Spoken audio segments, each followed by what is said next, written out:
नमस्कार, मी संकेत Deshpande, top news Marathi चॅनलमध्ये आपलं स्वागत। पिंपरी चिंचवड शहरातील तब्बल 29 बंगले जमीनदोस्त करण्याचे आदेश राष्ट्रीय हरित लवादानं दिले आहेत।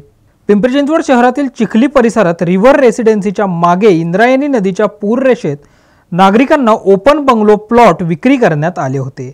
या ओपन बंगलो प्लॉटमध्ये नागरिकांनी जवळपास 29 बंगले उभारले होते। हे बंगले उभारत असताना पिंपरी चिंचवड महानगरपालिकेची कोणतीही परवानगी घेण्यात आली नव्हती।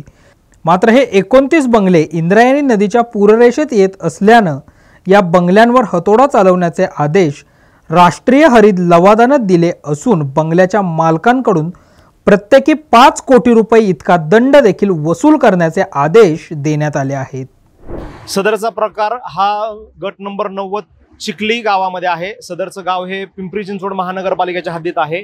2017 मध्ये जुलै 2017 मध्ये सदर बाब मी पिंपरी चिंचवड महानगरपालिकेच्या निदर्शनास आणून दिली होती की सदरचा भाग ब्ल्यू लाईन मध्ये असून इथं डंपिंग चालू आहे आणि बंगल्याचं काम नियोजित आहे, तर हे तात्काळ थांबवा।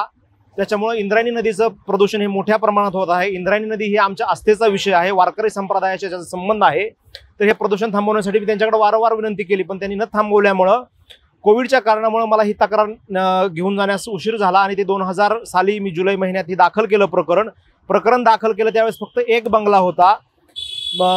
हरित लवादाने याच्यामध्ये संयुक्त समिती स्थापन केली असता समितीच्या अहवालामध्ये 3 बंगले झाले।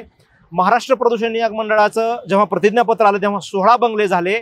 पिंपरी चिंचवड महानगरपालिकेनं प्रतिज्ञापत्र सादर केलं तेव्हा 29 बंगले झाले आणि सुनावणीच्या अंती एक प्रतिज्ञापत्र महानगरपालिकेने सादर केलं तेव्हा 35 बंगले झाले होते।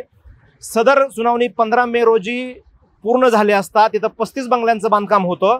त्यामध्ये सर्व पुरावे स्पष्टपणे दाखवत होते। समिती अहवाल दाखवत होता की सदरची जागा ही ब्ल्यू लाईन मध्ये असून सदरचे पूर्ण बांधकाम हे बेकायदेशीर आहे। याच्यामध्ये एकच निष्कर्ष होता की पिंपरी चिंचवड महानगरपालिकेचा भोंगळा कारभार, भ्रष्ट कारभार या सर्व गैरप्रकार सामील आहेत अधिकारी, आणि 2 लाख क्युबिक मीटरपेक्षा कन्स्ट्रक्शन वेस्ट टाकलेला आहे। बांधकाम ज्यांनी केलं तेही दोषी आहेत, हे ज्यांची जागा होती हे बिल्डरही दोषी आहेत।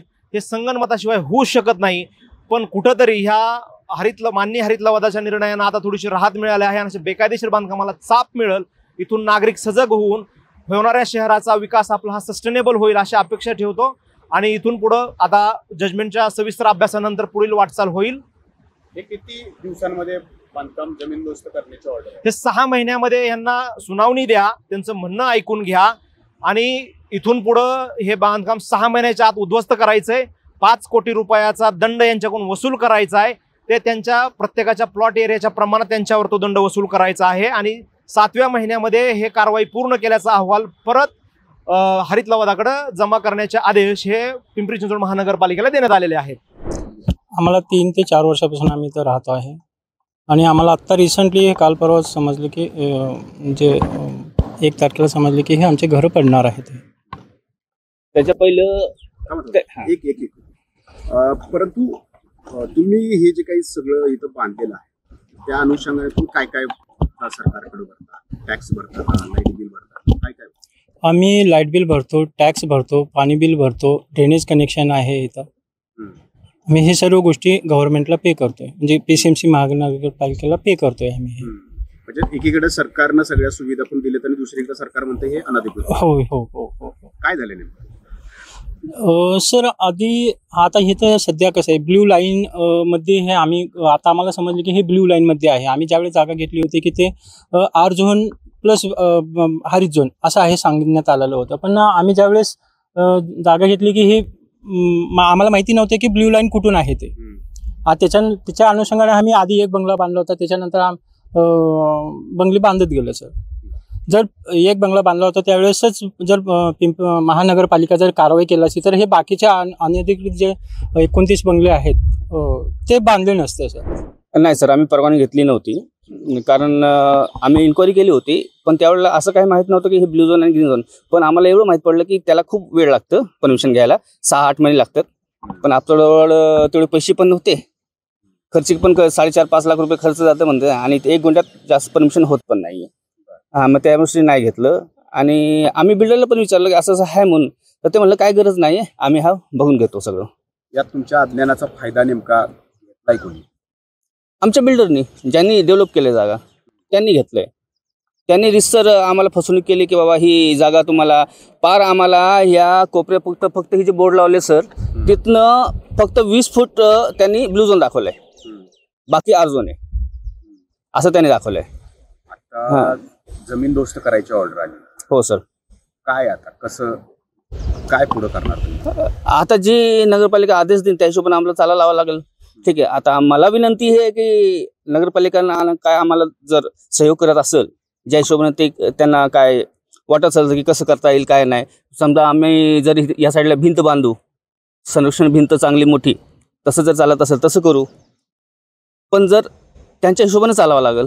आम्ही तर चुकलोय, आमचं असं नाही की आम्ही नाही चुकलोय, आम्ही खूप चुकलोय, मोठी चूक केली. पण आता ज्यांनी फायदा घ्यायचा होता ते फायदा घेऊन गेलेत. निदर्शनास आलं नाही असं नाही, यापूर्वीच ते निदर्शनास आलेले होते, त्यांना नोटिस दिलेल्या होत्या, त्यांनी काम थांबवून पुढचं काम थांबवायला पाहिजे होतं किंवा काम करायलाच नको होतं, परंतु त्यांनी काम पूर्ण केलं. ही बाब नंतर NGTमध्ये गेली आणि NGTने त्याची दखल घेऊन ती NGTच्या निदर्शनास आलं की ती ब्ल्यू लाईन आणि नदी याच्यामधला असल्यामुळं त्यांनी त्याची गंभीर दखल घेत ते निष्कासन करण्याची कारवाई आमच्या म्हणजे ऑर्डर केलेली आहे. आता त्याच्यामध्ये ऑर्डरमध्ये एक गोष्ट सांगितलेली आहे की तुम्ही त्यांचं म्हणणं पण ऐकून घ्यायला, त्यांचं काय रिप्रेझेंटेशन आहे ते.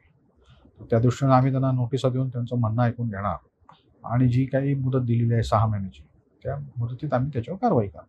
कारवाई म्हणजे सर आता हे जमीनदोस्तच करावं लागेल. त्याला काही दुसरा मार्ग? त्याला दुसरा मार्ग नाही, कारण ते नियमित होऊ शकत नाहीत. Come on guys, hurry up. अरे सुन ना, एक ब्रेक ले लेते हैं. Guys, I'm telling you, तुम लोगों को सही से ट्रैकिंग नहीं आता. But that's okay, you can learn. रोज का ढक्कन देना. ये रेड वाला है, सही वाला देना. अबे ढक्कन, पहले तो सही पानी पीना.